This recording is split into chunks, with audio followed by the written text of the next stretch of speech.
अस्सलाम वालेकुम, मैं हूं Sumaira Parveen, clinical psychologist from Sadaqat clinic Karachi.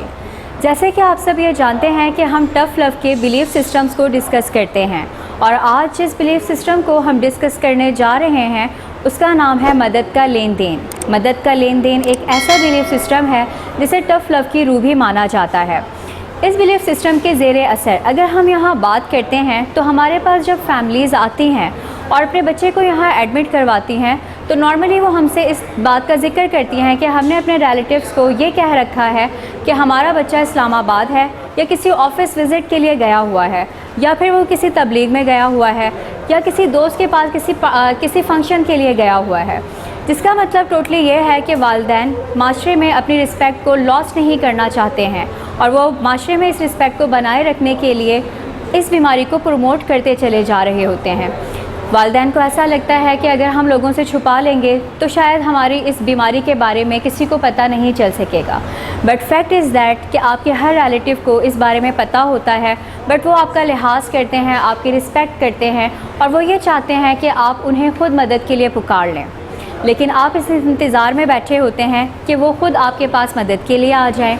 तो मदद का लेन देन जो है वो आज हम इस मिथ को भी दूर करेंगे कि मदद का लेन देन किसी भी सूरत में आपके लिए नाकाम साबित नहीं होता, बल्कि हमेशा एक कामयाबी इसमें हमें देखने को मिलती है।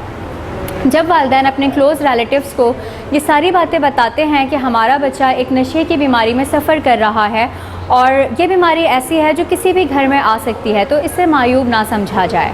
इसकी काउंसलिंग में, इसके प्रिकॉशंस में, इसकी जो एहतियातें होती हैं, इसके इलाज को फॉलो करने में वो आपको हेल्प कर सकते हैं। और ये सारी बातें हम फैमिलीज़ को कम्युनिकेट करते हैं कि जल्द से जल्द अपने करीबी रिश्तेदारों को इस बारे में बताया जाए। छुपा लेने से मसला हल नहीं हो सकता है। मदद के लेन देन में एक फ़ायदा ये भी होता है कि जब आप अपने रिलेटिव्स को ये चीज़ें बताते हैं तो वो आपके लिए एज अ सपोर्टिव एजेंट काम करते हैं और इसके साथ साथ क्योंकि ये आपका मसला है तो आप जज्बाती तौर पे बहुत से ऐसे गलत फ़ैसले भी ले लेते हैं जो कि रिकवरी को या फिर पेशेंट की जो हालत होती है उससे और ज़्यादा ख़राब कर देता है। तो जब आप किसी और से मदद तलब करते हैं और वो जज्बाती लिहाज से आपकी मदद नहीं करता बल्कि रिलैक्स होकर कामली वो आपके मसले को सॉल्व करने की कोशिश करता है तो हमें यहाँ पर कामयाबियों के चांसेस ज़्यादा मिलते हैं। हमें क्या करना चाहिए और किस तरह से अपने रिलेटिव से मदद लेनी चाहिए। हम उन्हें बताएं कि इस तरह की बीमारी की काउंसलिंग है, इलाज है, इनके फॉलोअप्स होते हैं और इस बीमारी को बेहतर और ठीक किया जा सकता है जिसमें वो आपका साथ भी देते हैं। दूसरी एक यहाँ पे टर्म यूज़ की जाती है जिसे कहा जाता है मुदाखलत बराए इस्लाह। मुदाखलत बराए इस्लाह का मतलब ये है कि जब तमाम तर रिलेटिव्स आपस में मिल जाते हैं और वालिदैन उन सब की मदद जो है वो हासिल करते हैं तो मरीज़ की ज़िंदगी में एक मुस्बत तब्दीली आती है। और किस तरह से आती है वो मैं आपको डिफ़ाइन करती हूँ। फ़र्ज़ कर लें कि एक पेशेंट है जो कि एक्टिव एडिक्शन में सफ़र कर रहा है और आप ये चाहते हैं कि वो इलाज के लिए एक स्टेप ले ले, लेकिन आप जब भी उससे इलाज के लिए बात करते हैं तो वो मना कर देता है। जब आप सारे लोग यानी जैसे कि ताया, चाचा, मामा, खाला, ये सारे के सारे लोग मिलकर उसके रूम में जाते हैं और उससे ये बात कहते हैं कि हम चाहते हैं कि तुम इलाज की तरफ जाओ, जब वो इतना ज़्यादा लोगों का प्रेशर देखता है तो वो वैसे ही परेशान होता है कि मैं इन्हें क्या जवाब दे सकता हूँ। और दूसरी बात यह कि वो ये समझता आता है कि मेरी बीमारी के बारे में किसी को नहीं पता, तो आज उसका ये मिथ भी दूर हो जाता है। दूसरी जो सेकंड थिंग यहाँ पर होती है मुदाखलत बराए इस्लाह में, आपको कुछ ऐसे इवेंट्स इकट्ठे करने होते हैं जिन्होंने एडिक्शन की वजह से यानी एडिक्शन की बीमारी ने आपको उससे मुतासर किया होता है। जैसे कि अगर मरीज़ की बहन उसके सामने खड़ी हो तो उसको ये बात बताए कि मेरा एक एग्ज़ाम था जिसकी मैं बहुत अच्छी तैयारी कर सकती थी, लेकिन आपकी इस बीमारी की वजह से और आपके गुस्से की वजह से, चीखने चिल्लाने की वजह से मैं डिस्टर्ब रही और मेरा रिज़ल्ट ख़राब हुआ। इसका ज़िम्मेदार आखिर कौन है? क्या आप इसी तरह से अपनी पूरी ज़िंदगी स्पेंड करना चाहते हैं? इसी तरह अगर कोई मदर हैं तो ये बात कहें कि लास्ट टाइम जब तुम सिगरेट पी रहे थे तो तुम्हारी सिगरेट गिरने की वजह से बेडशीट जल गई थी। क्या तुम इसी तरह से हमारे नुकसानात करते रहोगे और क्या तुम इसी ज़िंदगी को चूज़ करना पसंद करोगे? इसे कहा जाता है मुदाखलत बराए इस्लाह। जितने भी लोग होते हैं उन सब की बातों के या उन सब के इवेंट्स के आखिरी जो जुमले हों वो यही हो, क्या तुम इस ज़िंदगी को चूज़ करना पसंद करोगे? क्या तुम इसी तरह अपनी ज़िंदगी गुजारना पसंद करोगे?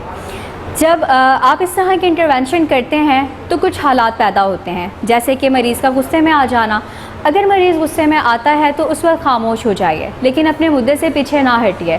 پولائٹلی، لوننگ اسٹائل میں، کیئرنگ اسٹائل میں اس سے جو ہے وہ بات چیت کرنا جاری رکھیے. دوسرا ایک چیز یہ بھی ہو سکتا ہے کہ مریض شرمندگی کے باعث آپ سب کو کرنا تو وہ نو چاہتا ہے، لیکن آپ سب کے سوشل پریشر کی وجہ سے وہ آپ کو یس کہہ دیتا ہے. جس وقت وہ آپ کو یس کہتا ہے آپ سمجھ جائیں کہ آپ کی مداخلت برائے اصلاح یعنی کہ کرائسس انٹرونشن کامیاب ہو گیا ہے. مدد لینے سے اور مدد میں لوگوں کو شامل کر لینے سے آپ کا جو سپورٹیو ایک پروگرام ہوتا ہے وہ انہینس ہوتا ہے، وہ بڑھتا ہے، اور آپ کے لیے کامیابیاں بہت جلدی اچیو ہونے کے چانسز بڑھتے چلے جاتے ہیں. اگر آپ یہ چاہتے ہیں کہ آپ کا مریض اس کامیابی کی طرف آئے، وہ بھی سکسیس کو اچیو کرے اور ریکوری میں رہے، تو اپنے تمام تر رشتہ داروں کو اس کی بیماری کے بارے میں بتائیے اور ان سے مدد حاصل کیجیے. وہ آپ کی مدد کرنا چاہتے ہیں. کیجیے گا. نیکسٹ فردر ویڈیوز کے لیے ہم پھر ملیں گے، اور تب تک اپنا خیال رکھیے گا. اللہ حافظ. Take care. چھڑانا اتنا مشکل کیوں ہے؟ نشے کا مریض ہر روز نشہ چھوڑنے کی بات کرتا ہے اور پھر چاہتا ہے کہ خود ہی ایسا کر گزرے.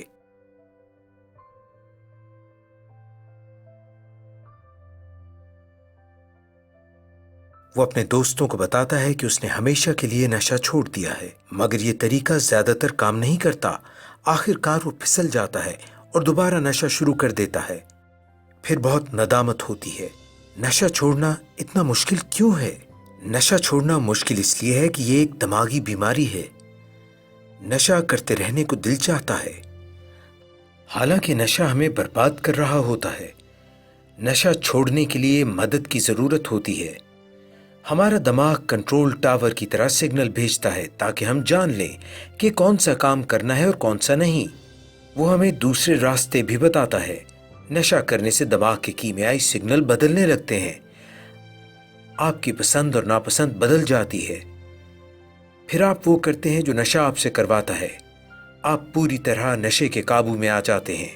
دماغ میں مزے کا مرکز تب متحرک ہوتا ہے جب آپ کھاتے ہیں، آپ کو پیار ہوتا ہے یا پھر کسی مزیدار تجربے سے گزرتے ہیں. دماغ کا جو حصہ آپ کو مزے کا احساس دلاتا ہے وہ بھی نشے کا رسیا ہو جاتا ہے اور باقی چیزوں سے منہ موڑ لیتا ہے. نشہ ایک طرح سے دماغ کو اغوا کر لیتا ہے اور دماغ کے لیے نشہ سب چیزوں سے زیادہ اہم ہو جاتا ہے. جب کوئی نشہ کرتا ہے تو پہلے پہل اسے کیف و سرور ملتا ہے، مزہ آنا اچھا لگتا ہے، مگر وقت گزرنے کے ساتھ ساتھ سرور اتنا بھرپور اور دیرپا نہیں رہتا. ایک طرح سے نشے میں برکت نہیں رہتی اور پھر بس ہر وقت نشہ چاہیے. نشہ نہ کریں تو بہت سیاپا ہوتا ہے. اسے کہتے ہیں کہ آپ کو نشے کی لت لگ گئی ہے. مگر آپ کو اس طرح نشے کے چنگل میں پھنسے رہنے کی ضرورت نہیں. نشہ چھوڑنا مشکل ہے مگر یہ عین ممکن ہے. دنیا میں روزانہ لاکھوں لوگ نشہ چھوڑتے ہیں. اگر آپ کو یا آپ کے کسی پیارے کو نشے کی بیماری ہے تو مدد حاصل کیجیے. صداقت کلینک سے مدد حاصل کیجیے. یہاں سے نہیں تو کسی سے بھی مدد حاصل کیجیے، پر مدد ضرور حاصل کیجیے. مدد حاصل کیجیے. مدد حاصل کیجیے. A public service message by صداقت کلینک. ابھی کال کیجیے مری 0300 741 3639، کراچی 0314 686 5271.